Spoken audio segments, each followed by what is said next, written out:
Welcome to the channel. Welcome to today's run through of all the latest Manchester United news and transfer updates, keeping you right up to date with everything. I'm Jamie. Before getting into it, smash a like on the video, subscribe to the channel if you're new, and let's jump straight into it. So let's kick off with a little bit around the January transfer plans. So this came out from the Daily Mail and Nave Salt. Nave Salt's a good source as well when it comes to United news.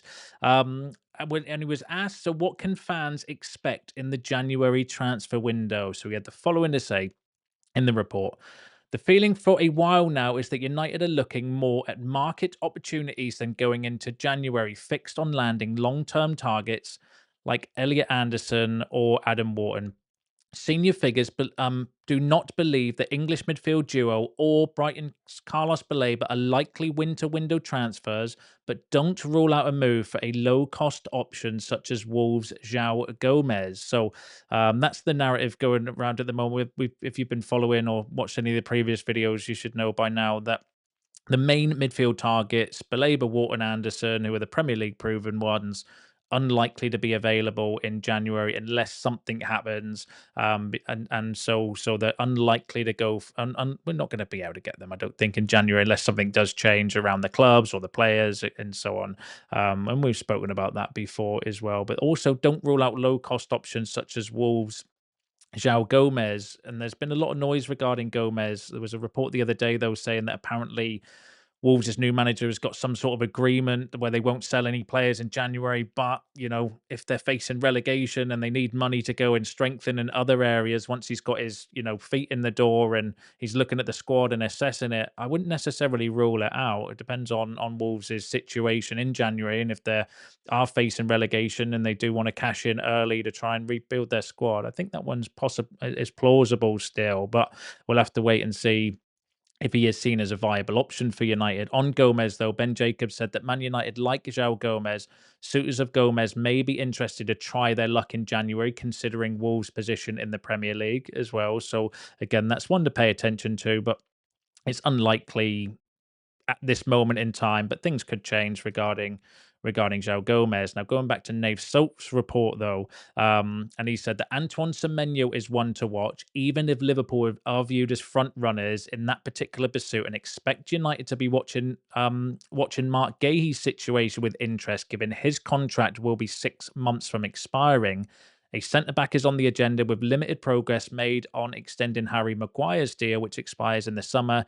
He will be free to sign a pre-contract agreement with clubs abroad in the next 6 weeks as things stand. So that's interesting. Another link with Antoine Semenyo. Going to go through more around that news in just a second as well. Obviously, we've had the links with Semenyo. Interesting that we'll be looking at Mark Gahey's situation. I think we'd be stupid not to, with the player being, out of contract in the summer. Could that be an opportunity in January to put in a cheap bid and potentially beat off the competition? Although it is believed at this moment in time that Semenyo and Gahey actually are probably both favourites to go to Liverpool, but to win the race, you've got to be in the race, and you've got to we can have conversations and present our project to these players, surely.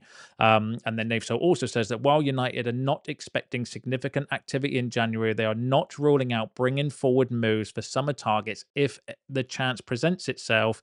Look at how they made a late bid to get Baleba, a player who remains their number one target in the summer. So another report or another source suggesting that Baleba is the number one target for the summer, maybe with Anderson, as was being reported the other day, or Adam Wharton, or one of the three, and then João Gomez maybe in January. So there's a lot of options for the midfield. And yeah, effectively, we're not going to get our primary targets in January unless they become available. Otherwise, it's going to be looking at opportunities, and there's no bigger opportunity, I don't think, in January than Semenyo, with the sort of David Ornstein coming out confirming that he does have a £65 million release clause. I think it's available, going off of recent reports, for the first 2 weeks in January to give Bournemouth enough time to get a replacement. So that release clause has got to be triggered in the first 2 weeks in January in order to get him. But again, Liverpool are seen as the sort of favourites for that.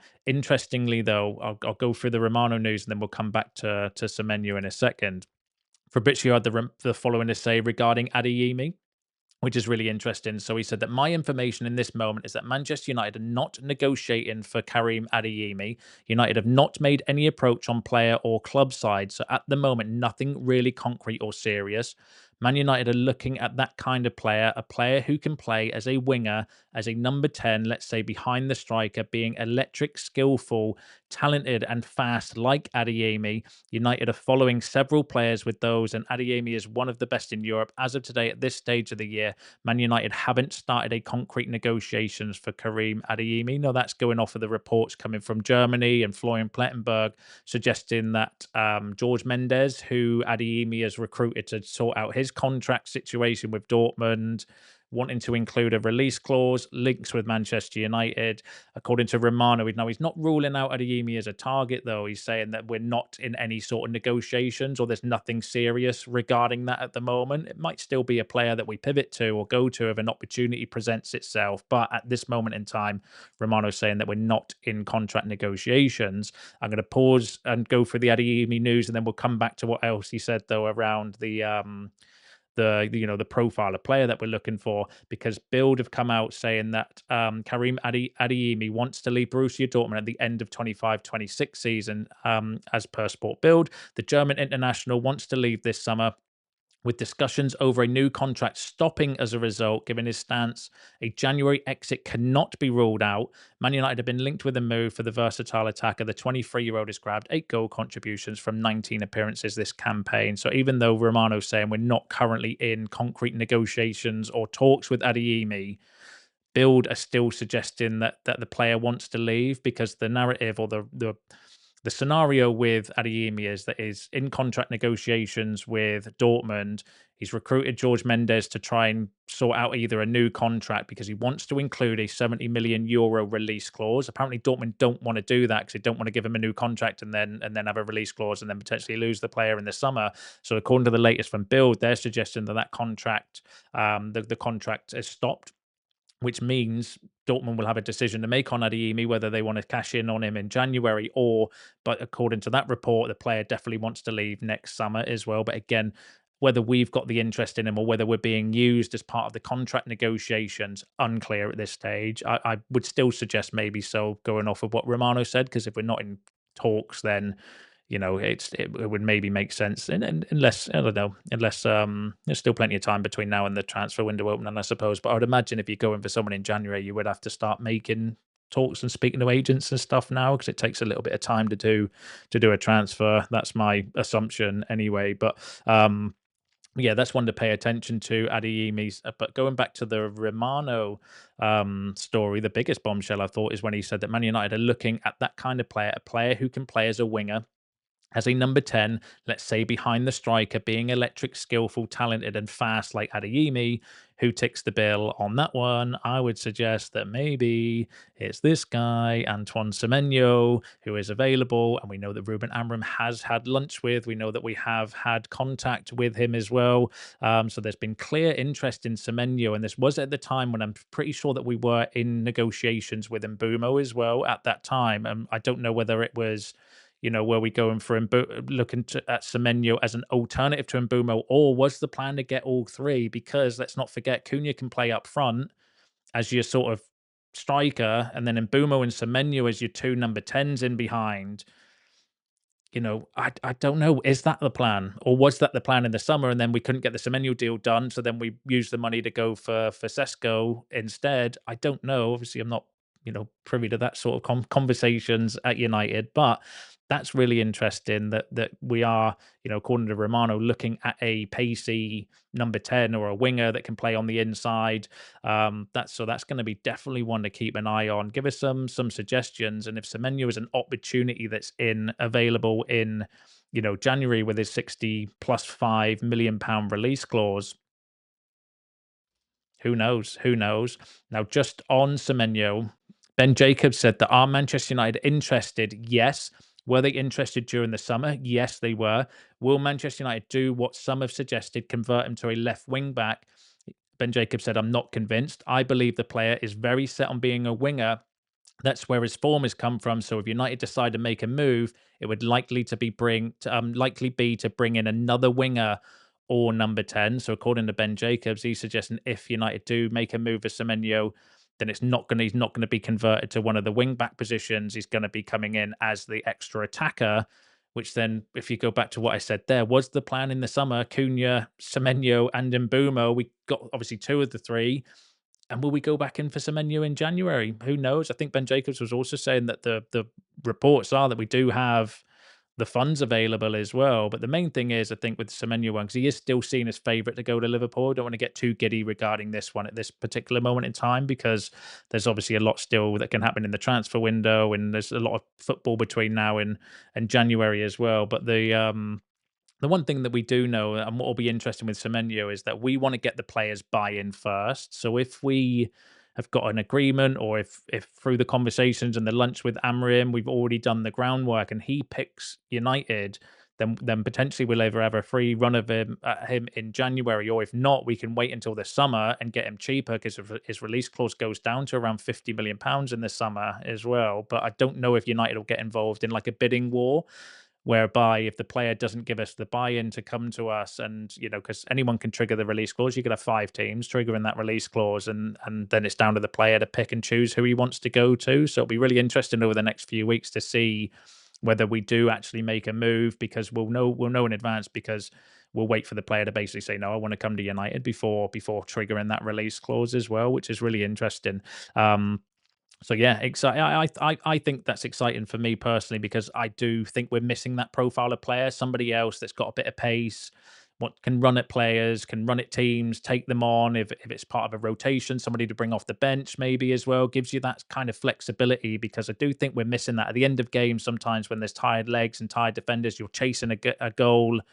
Having somebody that's got that electric pace off the bench to scare the life out of defenses, I think would be a massive advantage to us. But also maybe even to start games to get ahead and get further ahead as well, because how many games have we been leading at halftime just by one goal, and then the second halves, we fall apart in the second half majority of times this season. But if you're 2-3 goals ahead in that first half, when we are fresh and we are intense, because we know we can do that, it's the second half of games that we're struggling with, then that would be an advantage to us as well, I think. So, but you'll be, feel free to share your thoughts on that in the comments below. Let me know what you think. But yeah, really interesting. Now, going back to the report around midfield, Rich Bay said a similar thing as well to what Nave Salt was saying, that Manchester United do not currently expect to sign a midfielder during the winter window, although there is an appreciation that those plans could change if they suffer any serious injury setback, or if an unmissable market opportunity should present itself. Amorim believes there is less risk attached to signing those who have already played in the English top flight, and wants to sign players who are capable of playing 2 matches a week, because obviously hopefully we'll get into European football next season, whether that's Europa League, hopefully Champions League. Then yes, I do think we need to buy players that can play 2 games a week. I mean, we've got Casemiro's doing well at the moment, but can't even play 90 minutes in the midfield next to Bruno, who's not getting any younger. And I think he's fading at the end of some games as well, when he's putting in all of his effort and stuff. So we definitely need younger, players. And according to Rich Fay, that's why we want to go for Premier League proven, which is why Belaber, Anderson, Wharton are the main 3 names currently linked with us as well. Although, again, saying the similar thing, unlikely to get a midfielder in January unless an unmissable opportunity presents itself. That unmissable could be Gomez, Gallagher, although the Gallagher story the other day was that he's, was it not that a little bit, that it's not maybe as much as what's being made out to be, but we need to wait and see what happens. But yeah, give us your thoughts on all of that in the comments below. I'm sure you will. But yeah, get involved in the comments. Let me know what you think. So midfield unlikely for January unless an opportunity presents itself. But then forward, that's really interesting. And then the Semenyo links are not going to go anywhere until until either somebody else buys them or we make a bid. So yeah, pay attention to that for you. Give us your shouts though in the comments below. Now, there's been a bit of news regarding the youth team actually that I wanted to go through with you next. So Ruben Amorim did an interview yesterday. I think it was an Australian YouTube channel or a news outlet, when he was asked specifically around the academy. Now, firstly, before we go through this, he did speak a lot to begin with, though, around developing players and then basically to sell them to make money from a PSR perspective. He did speak about that quite a lot before what he said here, where he was like, "Look, we need to because of PSR, we need to develop the young players, and then as we've seen, we can sell them on for to make money, and that money can be used to strengthen the first team." He did then say around why he hasn't that last season, because of all the games that we had, he couldn't prioritize bringing through and developing the young players because of the amount of the sheer volume of games we were playing, and there was no time in between. Whereas at the moment now he's got the time. He did say that he has now enjoying planning what's going on with the young players and looking at their pathway. Should they be playing in the 21s or the 23s and so on? And then he was asked directly around what it is he looks for or what he wants from the young players, where he's had the following to say. So first of all, it's an honour to play for Manchester United, and sometimes some young players take that for granted. I like that. He said, next you have to look at the physical aspect because it's very important for playing in the Premier League. Yet we know the Premier League's a physical league. He said, then you have to help the kids manage media attention. And that's an interesting one, isn't it? Because, that must be difficult for a young player to get either the media hype or the negativity that comes from being a Man United player as well. If you don't perform very well, you're going to get criticised. And can you deal with that criticism is a big thing to obviously help develop the young players. And then he said, you have to be very careful when a young player plays a match, not to overhype it. That's been a problem in the past. And finally, talent and work ethic. That's what we want in our players. So it does seem like these taking a bit more time because they're the things that maybe we haven't looked at and haven't protected our young players, where some young players have come into the first team and instantly been given superstar status, and we've not looked after their mentality properly. They think that they're entitled and all of these things. And I think that has been a problem for some of our young players in the past as well, when you look at when you look at our recent history regarding it. So it's looking at that side of things as well. And I've got no issues with that. But that's why Amrim's. But it was encouraging in the interview that they are taking their time and they are now planning for this as well going forward. Now, interestingly, Steve Ralston had the following to say. And Steve Ralston writes for the Manchester Evening News, very well connected and very good source when it comes to United youth and everything like that. Put a piece out saying that the three young players that could be handed the chances to impress when AFCON's here and we lose in Bumo, Ahmad and Mazraoui. So firstly, he said Fletcher is a versatile midfielder who could operate as one of the number 10 roles and is named on the bench on several occasions last season and will be hopeful of making his senior bow. Shea Lacey is pushing towards making a senior debut this season. The youngster has always been one of the most highly regarded talents in his age group, and he has been consistently performed um, in this campaign. And then Mantao as well. Chances of breaking into the first team increased when Amrin was appointed because he would fit into the United head coach system seamlessly. So I think he's looking at position wise because Mantao can play as a right winger or a right wing back, I suppose. Lacey can play in the Mbumo position. Fletcher can be versatile, play in the midfield or is one of the number 10 positions as well. So he's suggesting that the three players to keep an eye on coming up from the youth team would be Fletcher, Lacey, and Mantao as well, which makes sense when the positions that we're going to lose for AFCON. Interestingly, though, one player that wasn't named by Steve Ralston is Sekou Kone, because I think Sekou Kone should be on the cusp of coming through as well. He had a very good performance for Mali under 23s, I think it was the other day. Scored a couple of goals. Looks like he looks like on the cusp, in my opinion, of coming through.